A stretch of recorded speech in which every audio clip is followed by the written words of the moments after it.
Dahlias is located in Colorado Springs, Colorado. We're about 45 minutes south of Denver. We are 7,000 feet up in elevation. We're very high and dry. I am situated right off the freeway where I can look right over and see the Air Force Academy. So I can see the beautiful Air Force Academy every morning from the farm. So that's quite spectacular to have Hmm. that Air Force Academy and the Front Range. It's quite lovely. Well, you put yourself on the map for us. So I will start by saying hello, everyone, and welcome back to the Slow Flowers Show, Slow Flowers podcast. Today we're talking with Dianne Reitan, who I've been corresponding with and social media connecting with for a couple years, but we've been delayed in getting this episode going. And I was telling Diane, if we don't do Dahlias in August, I'm behind schedule. So thank you for saying that you'll come on and talk about Diane's Dahlias. I'm I'm thrilled. honored. Thank you. I think people know what you're all about, but introduce us to. You told us where you're located. Introduce us to. I guess you're really a farm, but also a community organization, right? Yes, well, it can seem complicated, but it's really straightforward. I have a dahlia farm. I only grow dahlias on the property of the Western Museum of Mining and Industry. And people are like, what? Mining and What? dahlias, naturally, no. Yeah, how does that connect? So when you drive onto the property, you see the mining museum, there's a homestead house, and then there's my farm. And I lease land and well water from the nonprofit. And so I'm a retired fundraiser. Love the idea that I'm contributing to a charity with my lease payment.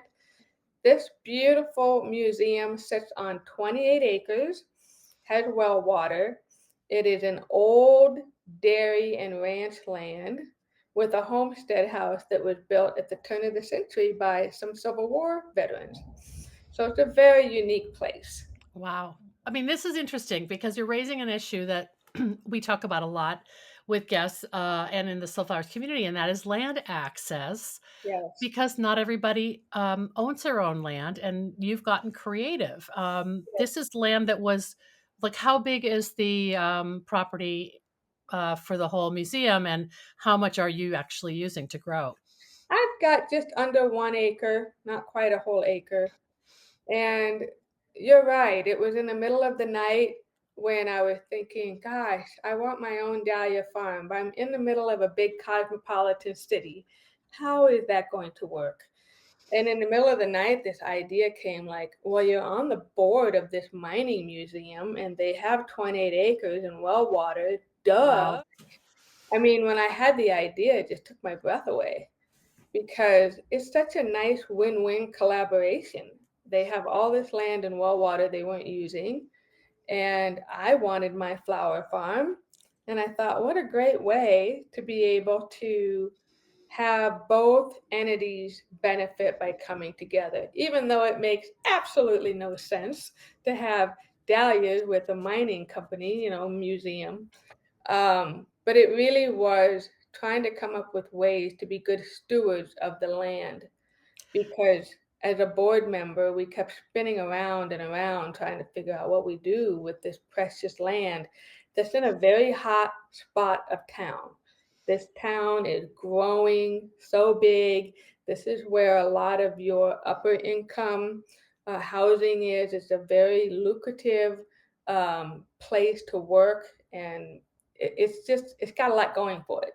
So for me to be able to have a flower farm right in the middle of Top Golf and go-karts and all these restaurants and the Air Force Academy. I mean, it's like a big playground. We have an Right. 8,000 person amphitheater that was just built right next door to my farm and the museum. So it's just this big hub. Um, but it really was just out of necessity of thinking, wow, where am I going to get this land? And actually, land wasn't really the issue, Deborah, just the water. Right, right. You've mentioned that a couple times, the well water. Um, what are other flower farmers doing in the region? Are they up against some shortages and sort of have to get equally creative in trying to make sure they can irrigate their fields? Well, there's only 3 flower farmers along the Front Range, so, Okay. there really isn't a lot of flower farming where I am because we are so high and dry, and it is hard to get your hands on the water because out east on the plains, you got the Rocky Mountains in Colorado Springs, and then when you head east, it's all flat, high prairie land, and all that water out east in the wells are drying up. Wow. So you can get the land and you can probably get it to where it would fit your budget, but getting the water is going to be something that just makes it not doable. Right. So it would be difficult for me to find land with well water in Colorado Springs. So there's only 3 flower farms probably within 75 to 100 miles, fairly good sized ones. So you talk about the kind of fact that you're an emerging industry. Cut flower farming is an emerging industry in the agriculture world. And then you also talk about this population density and you being in this urban district. So people don't have to travel to get to your flowers. Your flowers are right there, and you've got the flowers to sell to this affluent population. So that's a win-win, also, I would imagine. Yes, yes, it's really nice. They just come. They're so excited to have a flower farm in a big cosmopolitan city. That's kind of rare for people along the Front Range. We call it along the Front Range from South Denver all the way down to Pueblo. That's kind of what people call the Front Range. Okay.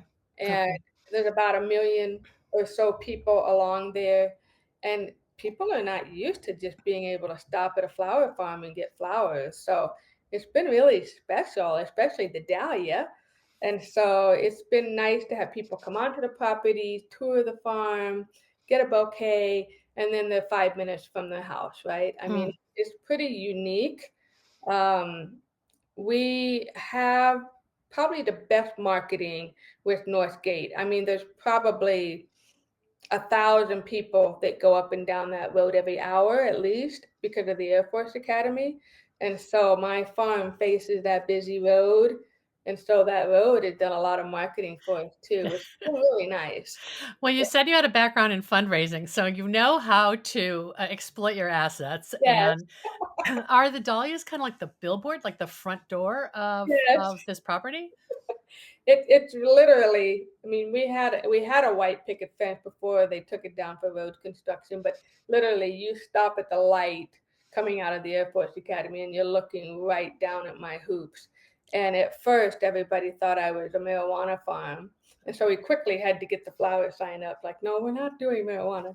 Yeah. But it's just a fun thing for people to just go, what the heck are they doing down there in Colorado Springs because it's just not something you see here. Wow. But Well, I met you a couple years ago when I think you reached out and had an ad in Sunflower's yeah, Journal, and that was that kind of your debut? It was a couple no, years ago. that was the first year, Okay.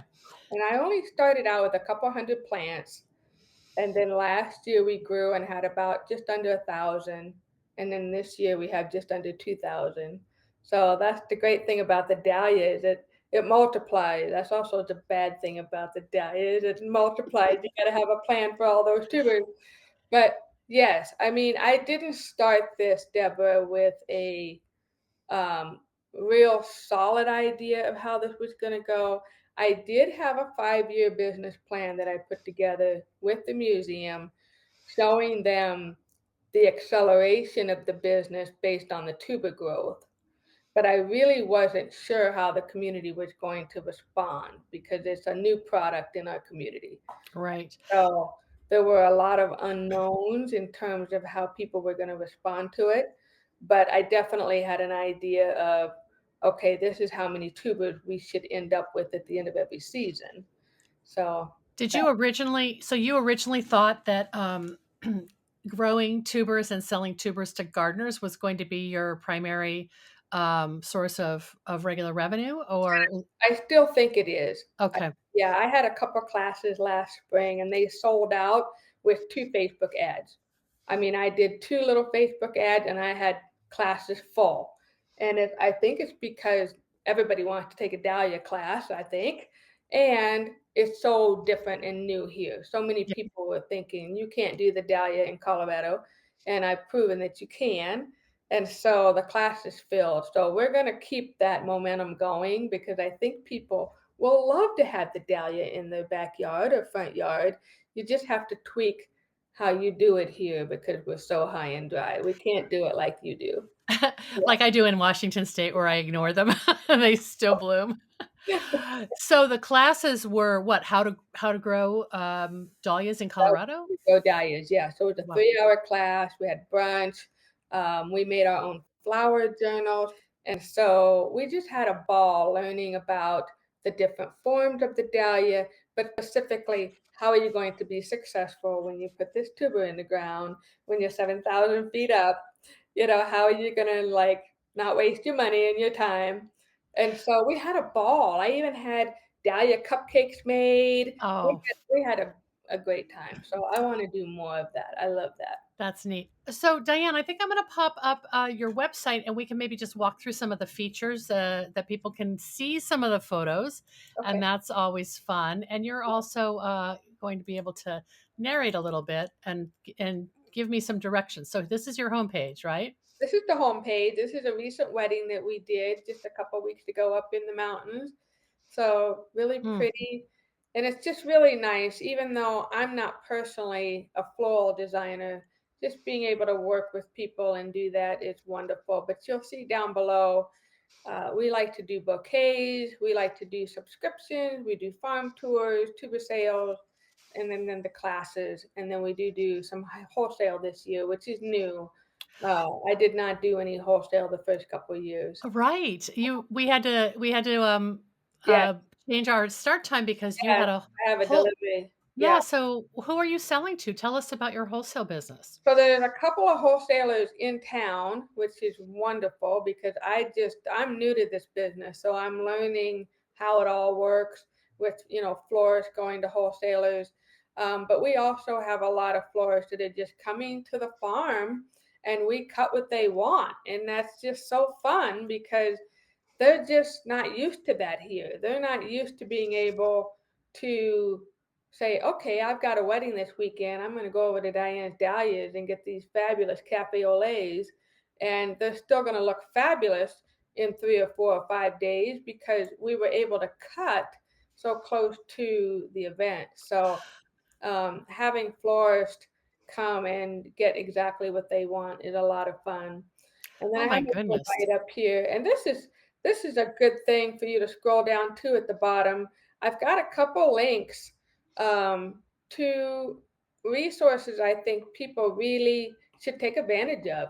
The American Dahlia Society is a national dahlia society that's really helpful for growers. And then most states have individual chapters. And so I love my Colorado Dahlia Society. So that's always something I like to refer people to. If you're starting with dahlias and want to learn about dahlias, whether it's on a commercial level or a backyard level, um, Huh. they cater to everybody who loves the dahlia. Well, we'll put a link in our show notes to all of these resources. I just have to say this portrait of you is so beautiful. It just Okay, almost looks like a we just painting.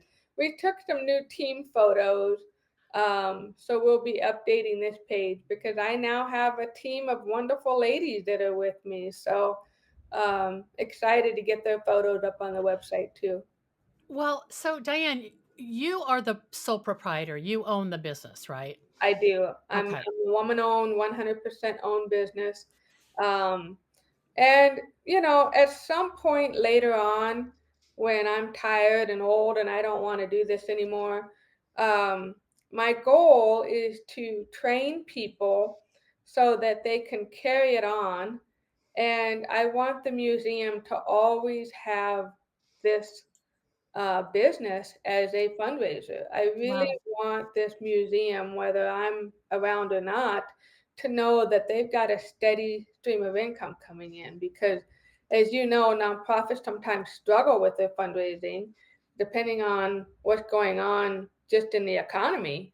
And Yeah. so it's important for nonprofits to try to be as self sustaining as possible. And so I'm excited to be training some people that hopefully they can keep it going long after I'm right off into the sunset. I don't plan Well, to do that anytime soon, but no rush.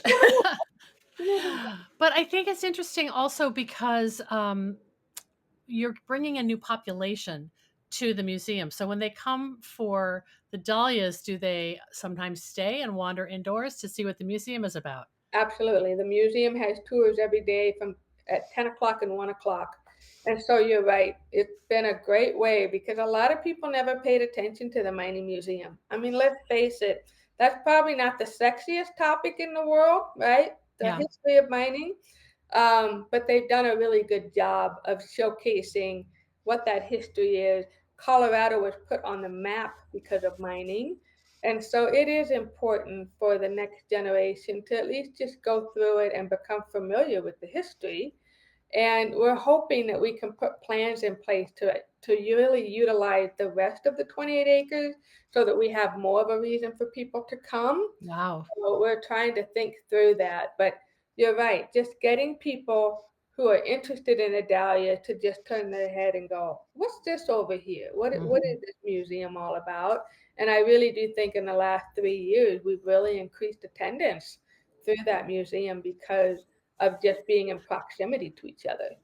Well, I was going to ask you to tell us your path to flowers, but first I feel like I need to ask you to tell us your path to joining the board of this major museum. It doesn't seem like something a young female would be attracted Oh, to. I do not look like somebody that sits on a mining museum board, do I? No. It happened because of LinkedIn. In 2012, the past executive director was looking for a marketing expert. And because I did fundraising and marketing for nonprofits, he just reached out to me and said, hey, I need to put somebody like you on the board. And I was like, who is this person? And what the heck is what? And so I went and met with them, and I'm going through this place, and it smells like grease Mm, because they have all these working mining machines, right? right. And so you go in there and you just get hit in the face with this grease smell. And I'm like, what am I doing here? I had no clue. But I've just come to love this nonprofit in the last 10, 15 years. It's a special place. It really does talk about the history of Colorado and how not only mining, but how manufacturing and agriculture all fit in. And that's Sure. the bigger vision of the campus. We don't want to just talk about mining, but how can we talk about manufacturing, machinery, agriculture, because they all feed into each other. And so, how can we expand on what the museum's currently doing? And how do we make the agriculture of the flowers make more sense on that campus? So, we've got some bigger ideas, but yeah, it was strange at first because I'm like, I know nothing about mining and nothing. But you hung in there. I mean, like you said, over a decade, you Yeah, were involved and you were working for other clients at the time probably. This was I just was one. working for other nonprofits. Okay. So I've been working for other nonprofits for years. And so they wanted somebody that had some fundraising, background on the board. And so it's funny in a way that this fundraising idea through Dahlias. I think though that we all need to be willing to do more of. Sometimes we have ideas, but we're like, oh, that's really dumb, or people are going to think that's stupid. But I think if we give ourselves enough time and grace, and we talk with other people about it, we go, yeah, this is really different. But that's why I think it works, is because it makes people go, huh? And Yeah. you're cutting through all the noise of the world, and people go, oh, what is this? This is kind of Well, different. yeah, you have a story to tell. Yeah. When did dahlias kind of work their way into your heart, and then how did you bring them to the museum? So it was during COVID. It was 2021. Martha Stewart was writing about Aaron's new book, Discovering Dahlias, encouraging everybody to get the book and start growing dahlias. And I had just rented my first community garden plot because we're COVID, nothing else to do, right? So my first 20 by 20 plot. And I thought, I saw this article. I thought the dahlias were the most beautiful thing I'd ever seen. And I thought, what do I have to lose? I'll go get some tubers and put them in the ground and see what happens. And I had more flowers than I knew what to do with. And so, because they multiply, the second year I was at the community garden in 2022, I had 30 plants and I had so many blooms that the matriarch of the community garden said, let's do a fundraiser with your dahlias. And I was like, that's an awesome idea. So we raised $500 just by me just cutting dahlias and giving them to the other community gardeners. And that's when I knew I had something. I thought, okay, this is just a simple little flower in a lot of ways, but people were so drawn to it, all the different varieties and colors, something they really hadn't seen here. And I thought, we've done absolutely no marketing and we've raised $500 like that off these flowers. I'm like, there's something here. But what made me get into action and find a solution is because the matriarch came and said, you cannot have 300 dahlias in this community garden plot. You have to take your tubers and go somewhere else. You It's cannot funny. Yeah. over. It's funny you say that because I've talked with other people who've said that they're trying to sneak flowers into their Right. community garden plot because it's really supposed to be for It edible. really is. Yeah. Yeah. Yeah. And so she allowed me to do it and she loved it. But after 30 plants and the fundraiser, she's like, Dianne, you know that you can't keep this going, right? It's funny though that you talk about how challenging it is to grow dahlias in the high and dry, high desert, because it sounds like you kind of had a success from the beginning. Was it just beginner's luck, or had you been given advice from other people, or like why did it take off so well and you didn't have a lot of loss? I think being in the community garden, we take really good care of our soil, Yeah. right? They're bringing the compost in every year. They're not using herbicides, pesticides, they're not using harsh fertilizers. They're just sticking to their basic compost. They're making sure they're taking care of the land. I planted dahlias in a plot that had been very well taken care of. So even though the dirt here in Colorado can be challenging, if you're amending it and Yeah. you're doing your soil test and you're not just putting a bunch of fertilizer down before you have a soil test, you take that soil test and you only put on that soil what you need. And so I had done that. I had taken a soil test and I didn't need to do anything with it Mm. because the compost had been taking care of that plot for decades. Wow. And Yeah. so I love to water. I just love to stand there and water plants. I know that sounds crazy. I could stand there It's and kind of water. therapeutic, isn't it? Yes. I'm like, you need more water? It's like, no. I'm like, you need more water? No, I don't. So dahlias need water. I love to water them. So the community plot was in a wide open area, so it gets plenty of sun. So that's all you need, right, Deborah? You need sunshine, you need good soil, and you need to be willing to take care of it and Yeah. water. Yeah. I mean, So, here in the Northwest, we would say you need good drainage, but I don't think that's an issue for you, because you're digging up your tubers. You're not leaving them in the ground during the winter, right? right. Yeah. Yeah, no, we can't do what you can do sometimes in the Northwest. We Yeah. have to dig it up. So it's called the Great Dahlia Dig. And that's why a lot of people are like, she's such a diva, she's got to be tended to. You not only have to plant her, and when she comes up, you got to pinch her back, right? We always want to pinch it, and that makes it, the laterals come up. Then you got to disbud it so that when you have three buds coming through, you always want to take the two off so that the plant gives all the energy to one fabulous bloom. And then you got to dig her up in the fall, and people are like, "Oh my God, she's such a diva." I thought you were talking about yourself, not the dahlia.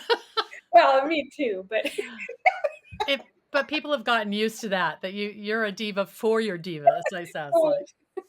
That's So crazy, I yeah. I think that Dahlia gets a bad rap for being difficult, and I don't think she's difficult. I think she just wants to be tended to. And I think if you're willing to do the soil test, no matter where you are, you can give your soil what it needs so that you can grow things. And I can't tell you how many people I say, "Have you taken a soil test?" And they're like, "Oh, I can't be bothered." Yeah, And I'm like, "Well, you're spending all this time and energy, just take a little handful of dirt, put it in a baggie, take it to your local nursery. They'll charge you 10, maybe 20 bucks, but then you'll get this nice big report on the potassium and the phosphate and the nitrate. You got to know that stuff, especially with the dahlia, because it needs those nutrients. And so yeah. not taking the time to know what your soil is, I think is unfortunate that a lot of people just don't want to take the time to do that.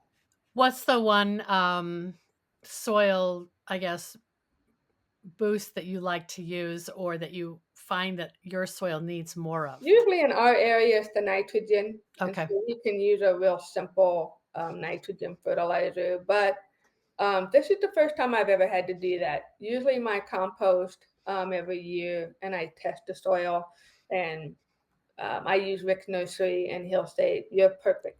Your pH is right around the 7, which is Dahlia's love. They don't want to be 6, they don't want to be 8, they want to be right in the 7." So for the longest time, I didn't have to do anything. But this last time, the pH had shot up to 8, and I was lacking a lot of nitrogen. And so I did need to tweak a little bit of things. Um, and so at the community garden and up at the farm, you have to remember when I started my dahlia farm, we were out in the middle of a big field and it hadn't been touched in 50 years.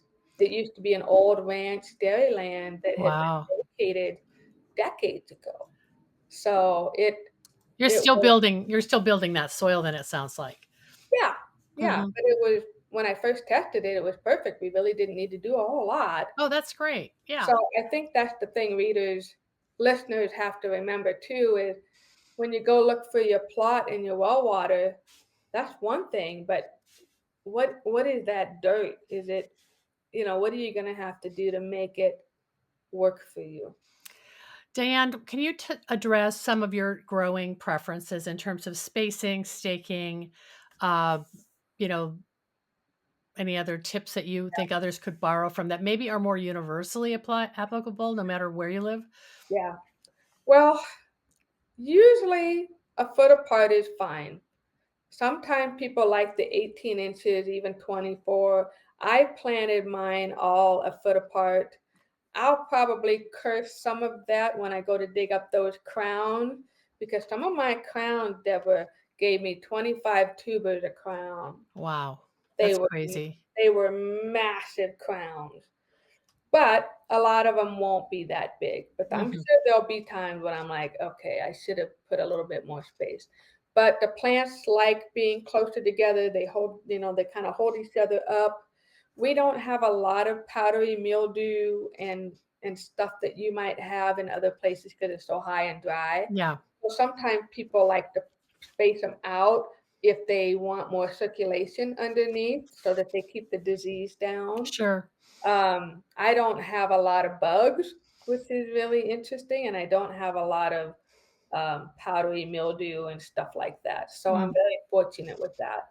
The Denver area does have Japanese beetle mm. sometimes, um, Well, I but saw on Instagram you just recently posted a video of all the mesh bags over the yeah, flowers. So are you up against that right now?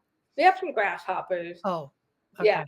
I don't have them bad, but if you just have one in there, they can ruin, 4 or 5 really nice flowers, and it's Mm. like, what are you doing? You got plenty out here in the other field on the other 27 acres. Go away. So we do have some grasshoppers once in a while. Okay, so The that's organza bags over them can be a solution. You just have to be careful that you don't bruise the flowers with them. Make sure you get the big ones, the big sure, bags. Yeah. sure. And you're all out in the field. You don't have anything under cover, right? We do have two big high tunnels. Oh, okay. You're Yeah, growing in high tunnels then. we have two big high tunnels. They're 20 by 100 feet, each one of them. And then last year we expanded to one that's open. It's fenced because we have deer on the property, but it doesn't have the plastic covering. But I do have a 50% shade cloth on everything. And Okay. you're probably thinking, wow. But we are so high that I have to have a 50% shade cloth, but they just don't get burned up. And so I think no matter what climate you're in, you have to think about, okay, maybe I need to protect the plants a little bit if it gets too hot. Yeah. They like It makes heat. sense. Yeah. They don't like it that hot. Um, And yet they like it a little bit cool at night, and your temperatures get low enough even in the summer because you're in the mountains, yeah. right? Yeah. We do have quite a bit of a temperature fluctuation. So in a lot of ways, I think the Front Range is perfect for dahlias because we Right. do have cooler weather. I really just think it's a matter of getting people used to testing the soil, amending it, doing what you need to do, and then watering. The dahlia needs about an inch of water a week, and so it's something that you don't want to just lightly water and then walk away like you can some plants. It especially when it starts blooming, it wants a drink. So So are you saying you wanna give it a deep saturation rather than a little bit every day?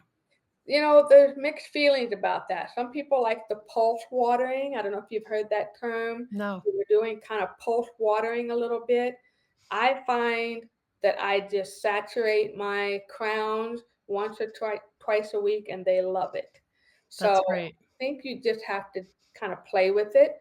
But I think just making sure that tuber is really, really happy and got a really good drink. But there are dahlia growers all over the country that like pulse watering, where they just do a little bit for 5 or 10 minutes over, a course of a day or two. I think it depends on how well your soil drains too. Yeah, really good point. Yeah. Well, you showed us the resources for the American Dahlia Society and the Colorado Dahlia Society. I'm just curious because I do remember when I first met you. When I say met, we met virtually.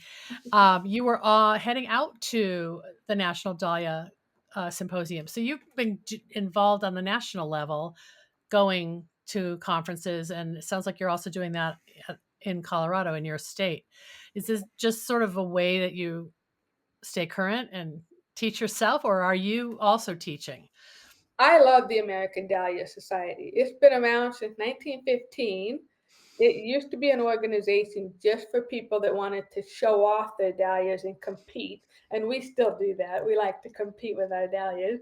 So that is still a piece of it. But the American Dahlia Society has been so helpful for me because when I first started growing dahlias, there wasn't anybody around me really that I knew. And so I just started Googling resources, and the Colorado Dahlia Society came up.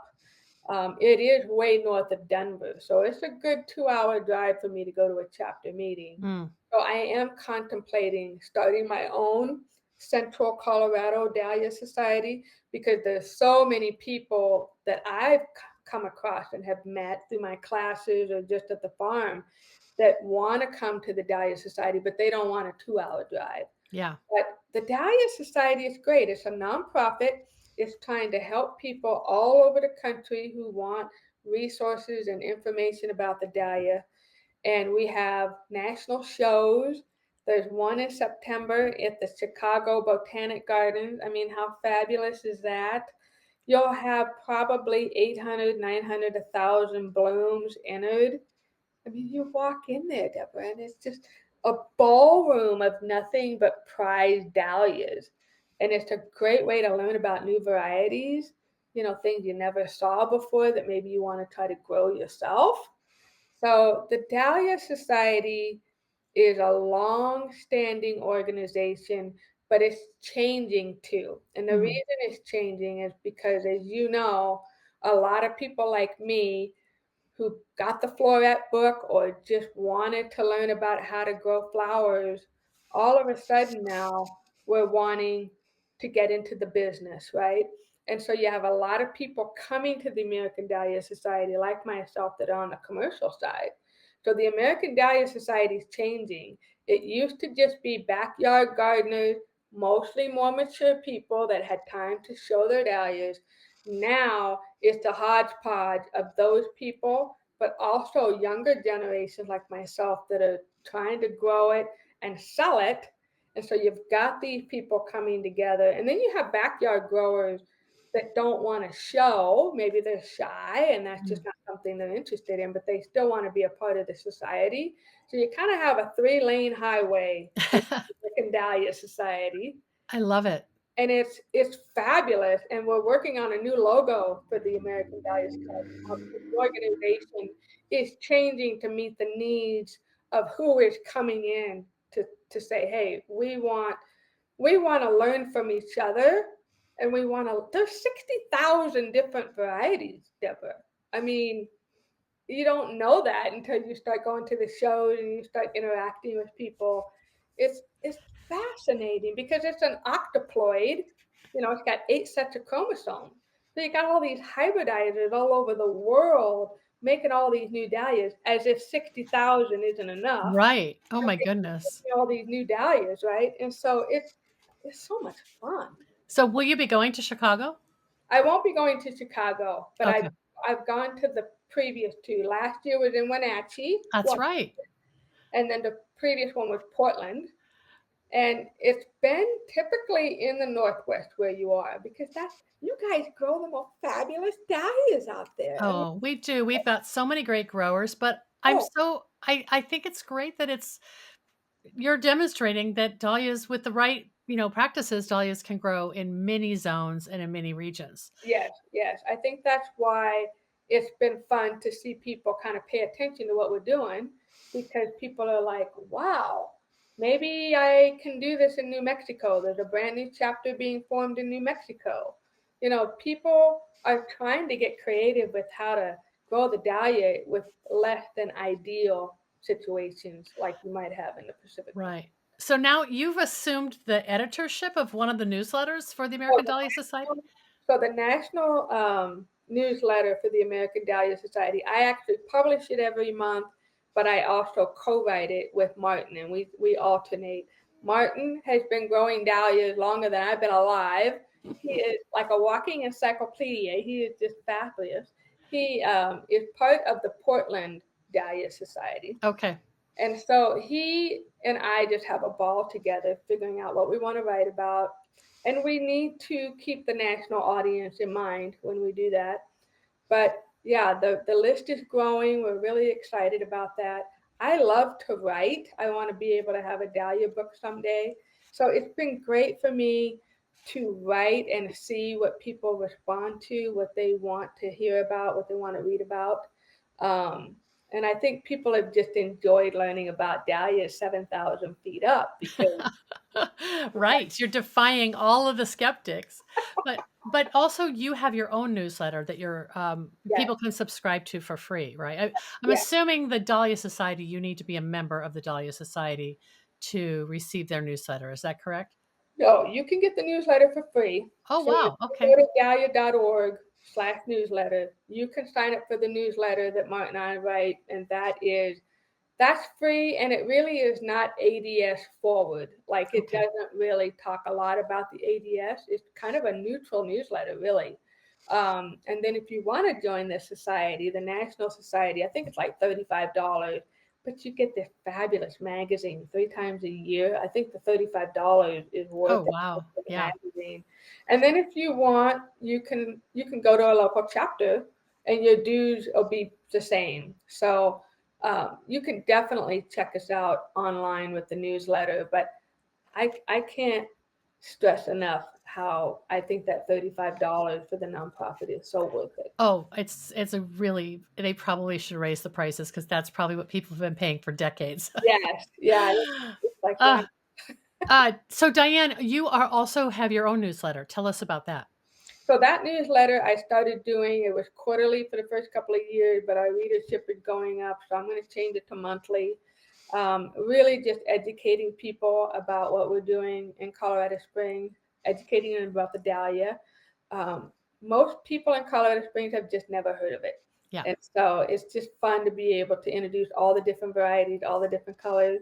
There are no blue dahlias. So do not fall for that scam on the internet for the $29.99 blue dahlia tuber. It does not exist. It never will because of the way the octopoids are in this dahlia. I don't think they're ever going to be able to figure out how to have a blue dahlia, even though everybody wants that blue You know dahlia. what? There's so many other beautiful colors. I'm with you. We don't need that. You don't need a blue dahlia? No. I do love what you said earlier. I meant to comment on it when you talked about your wholesale customers, Yes. that the the Colorado Springs area florists probably love they're just so spoiled knowing that they can buy from you because even a large, conventional wholesaler, if they're bringing dahlias in from another market, they're not getting that unsmashed, version that's in a box. I mean, don't know how else to say it. It's Right. just it Yeah, the dahlia is difficult because you can't wrap it like you can a tulip or a carnation or a rose because most of the time the petals are reflecting back to the stem, right? They're not reflecting up. Now your cactus forms do, but most of your formal decks, your balls, your mini balls and stuff, you can try to ship them, but the petals just don't really like that. And right, especially your informal decks, the fluffy ones, that's not going to work at all. So I think you're right. It is a treat for florists and designers to be able, even if they don't have time to go to the farm and pick out what they want, at least not to have to pay for the shipping is always a plus.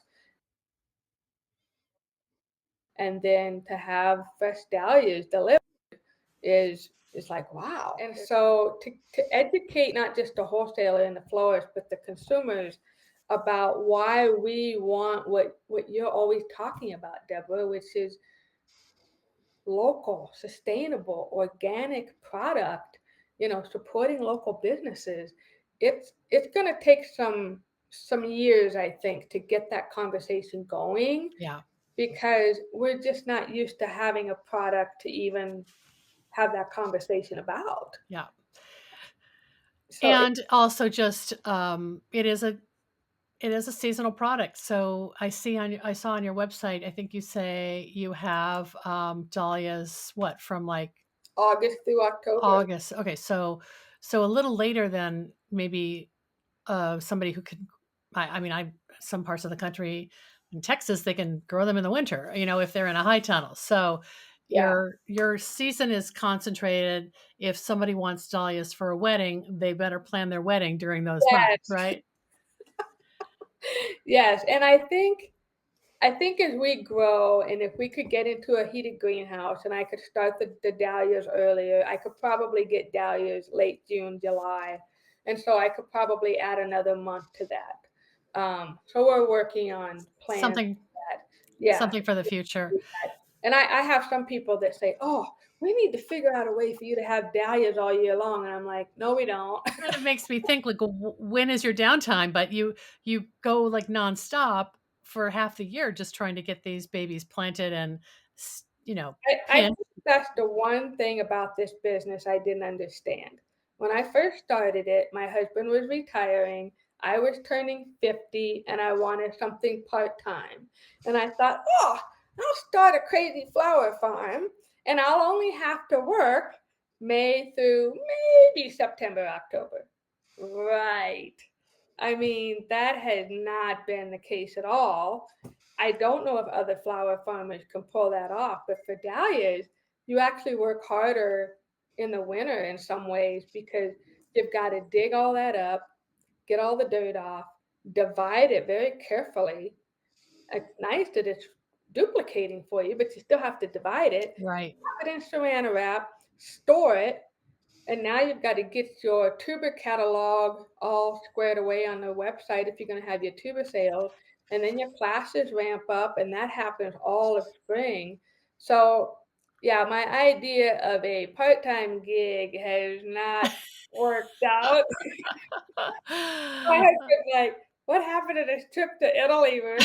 Like, I'm working on Well, that. you're getting your staff in place. So if somebody is local and they're not able to purchase wholesale because they're just a flower lover, they can, do they come to Diane's Dahlias to shop from the field, or do they subscribe to your regular subscription program? I know you've got a couple ways for people to get flowers. Yeah, they can do that. They can come down to the farm and we can do it there. We have an on-site farmers market, which is really nice. The subscription is another way. And people can just call me too if they just need me to deliver a bouquet. Most people want to come down to the farm. Yes. It's really interesting how people are like, no, I want to come down there. Yeah. And then the tubers will start selling probably right around the first of the year. So if people are interested, they can sign up for the newsletter and get that too. And the nice part about that is if you do live in a climate that's a little more challenging, these tubers have been raised in that type of environment and may do better for somebody that's in a similar type of situation. Like a high desert kind of situation. Yeah, or That's even great. people down in New Mexico, Utah, a lot of those places. I think the dahlia will become even more popular once people understand. You just need to tweak a few things, but you can definitely have them. And what a beautiful thing. It's one of the flowers that keep blooming for several months. So I think it's worth the extra effort to just figure out your conditions. I love it. And are you shipping your tours, or are they for Yeah, okay. I'm yeah, thinking of my friend in outside Boise who, would appreciate the kind of the cultural conditions that you have yeah, they're very similar. because yeah, Yeah, yeah. exactly. Even Boise looks a little bit like Colorado Springs. Yeah, it's got Oh, the feel. well, Diane, you said that you're gonna film a little video that we can show You'll people. have that. Yeah, I wanted people to see the farm.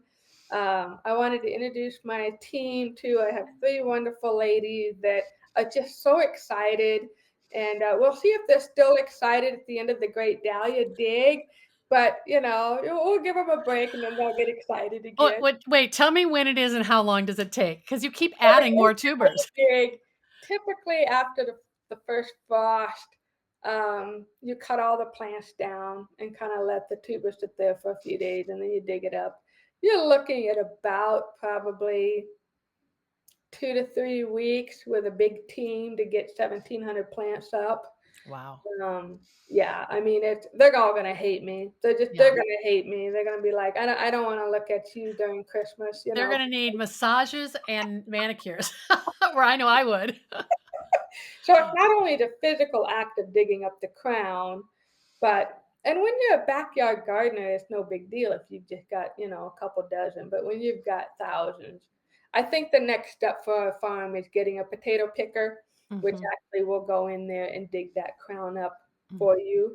So that'll be the next step, and everybody's really looking forward to Yeah, it.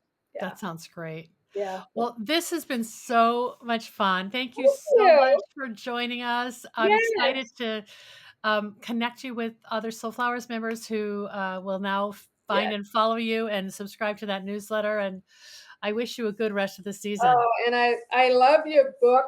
I love the line in here that you have that the dirt welcomes everyone. And I really want people to take that you may not have all the answers like I did. You may not have it all figured out, but just trust your heart and, connect with people like you and it will be a fabulous journey. Thank you so much, Diane. All All right, right, you're we'll like, get all the good resources out there for people to see. And thanks so much for joining me today. okay. See you later. You're here at my farm at Dianne's Dahlias. I'm in my third year. I'm a retired nonprofit fundraiser that just got kind of tired of sitting behind a desk for 30 years. I wanted to do something totally different. I fell in love with the dahlia through COVID, and I just wanted to try something different. And I really didn't have all the answers. I really didn't have a real concrete plan, but I knew that the dahlia tuber multiplies, and I knew that people here were just fascinated with the flower they really hadn't seen much of in Colorado. And so I'm just so excited that in the third year we are doing wholesale, we're doing florists, we have so many brides and weddings. The first couple of years were kind of hard because I was just doing a little farmer's market. I didn't really have that much to sell. But now this third year is really a turning point, and it's just so special to be able to walk back to a real flower farm. It's a lot of work, but it's a labor of love. I'm inviting you to come follow me through the path through the trees to Dianne's Dahlias.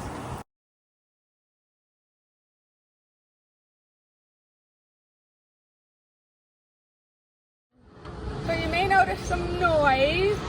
So just a few feet from my hoop is this massive roundabout that the city is building. It will be a better, safer entrance for our farm and the mining museum, but it has been kind of stinky and dusty and noisy. It's just part of flower farming. You just roll with it. It'll be done and then we'll have our peaceful farm.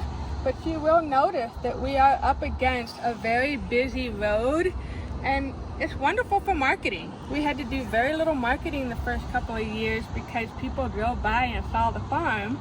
So it's not necessarily the most peaceful farm, but it's great having a front-facing farm to the community. So we have our two houses that were built in 2023, and in 2024, last year, we built the expansion. So I'll show you that.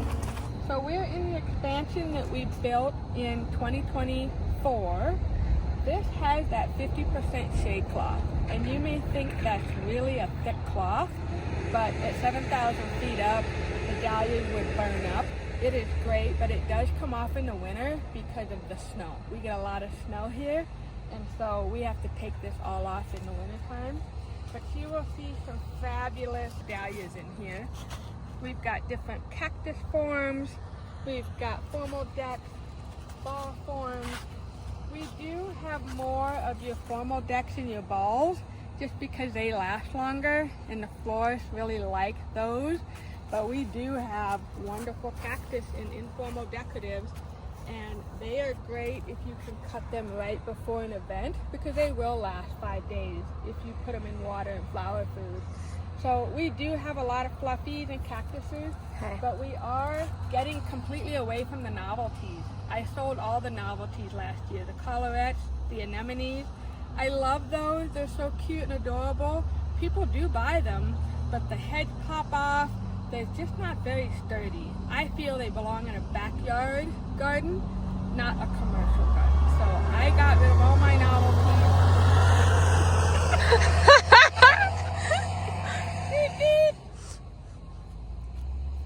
I got rid of all my novelties because I wanted to focus on things that the florists and the grocery stores and the wholesalers really want for longevity. I want to show you 3 of my favorite varieties in this South Hoop house that we have at the company. So this is Cafe au Lait. A lot of people are familiar with it. It's funny because it's really popular with consumers, especially brides, but people in the American Dahlia Society kind of poo-poo it. It's not really something that's on the show bench that much because people are like, well, they don't really know what color it is. They just think it's a subpar flower, which is kind of funny, but it's a consumer favorite. So if you have a commercial flower farm, I definitely suggest you growing some Cafe au Lait. It is a late bloomer, as you can see. We started these all in April, and Cafe au Lait is just now starting to bud at the end of August. So it's not going to be your first bloom that comes up, but it's stunning, and I always sell it. But it is kind of interesting how some of your American Dahlia Society members don't think much of the Cafe au Lait. So that's kind of interesting. Let's go back. I want to show you another variety. So we planted about 1,700, actually that's not right. We planted about 1,800 tubers, and about 100, what they call laggards, just didn't come up. So between the 3 structures that we have at Dianne's Dahlias, we've got about 1,700 plants. This variety here is called Wine-Eyed Jill. You can see it has really long stems. Florists love it. They're not particularly thick stems, but they're sturdy. They're really easy to work with. They just have a great color. But every single one of them is a little different. Some are a little bit more lavender with the lavender center. They do have some yellow, but Wine-Eyed Jill is very, very popular, very versatile. It lasts a long time too.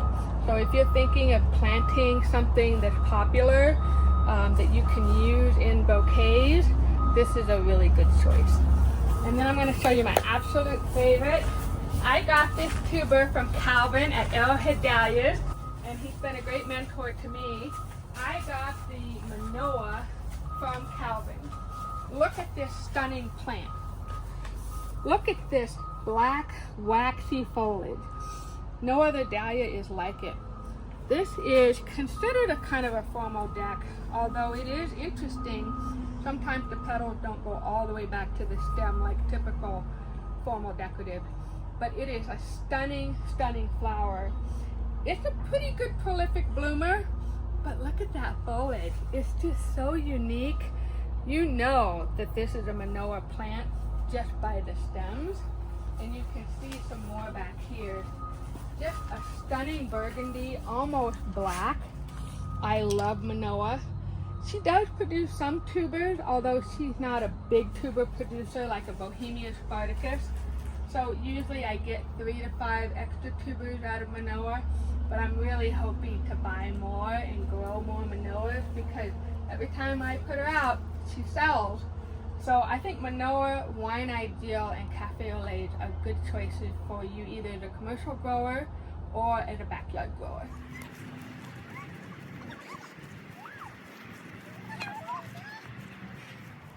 So this is where I started. For the first 2 years, I just pitched a tent next to Sammy. Sammy brings up wonderful produce from Pueblo, Colorado. It's about an hour south of here.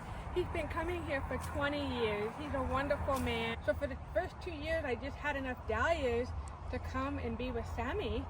And this 3rd year, we're still able to do some of that, but now we're bigger, we're more known, we're selling to wholesalers, to grocery stores. We have a lot more florists coming on site. So we're just doing bigger orders. But this is exactly where I started out. It's just a simple little farmer's market. So we are at the Western Museum of Mining and Industry. And Deborah and I talked about on the podcast how this was such a great solution for me in the middle of a metropolitan city. So the fact that I found land and well water and my lease payment helps a nonprofit was just such a win-win. And you can see we are right across the freeway from the Air Force Academy and a very busy freeway. So it's just such a beautiful shot up against the Front Range. And I just love the fact that when you support Dianne Dahlias, you're supporting the history of Colorado through the mining museum. Hi there. So this is the milk barn and the hay barn of an old dairy land and ranch land from the turn of the century. So it's really special that we're bringing regenerative agriculture back to this space. Just some great historical structures that are next to the Dahlia barn. If you want to follow me, you can go to my website at diannesdahlias.com. If you go to the newsletter tab, there's actually 2 different kinds of newsletters you can sign up for. Mine is a monthly newsletter. You can sign up right on the website. It just tells you what our classes are, how you can find us at farmers markets, how you can get a hold of us if you want to do a wedding with us. The second newsletter I write with Martin Krall through the American Dahlia Society. It's a fabulous nonprofit for the growers of the dahlia. You can go to dahlia.org/newsletter and sign up for that monthly newsletter. It's completely free. You don't need to be a member of ADS. But it's just a fabulous newsletter. It's short and sweet, but it gives you pertinent information if you're trying to grow the dahlia, whether it's commercially or just in your own backyard. And follow us on social. We're doing some fun stuff on Instagram and Facebook. The handle Dianne's Dahlias. We've also got a YouTube channel. So just follow us. Let us know what questions you have about the dahlia. We'll welcome, any comments. If you have questions about how to grow, especially in a high and dry climate. So many people think you can't grow the dahlia here or in New Mexico or in Utah. That's absolutely not true. You can grow the dahlia in almost any climate. So just follow our newsletter, follow us on social, and thanks for following.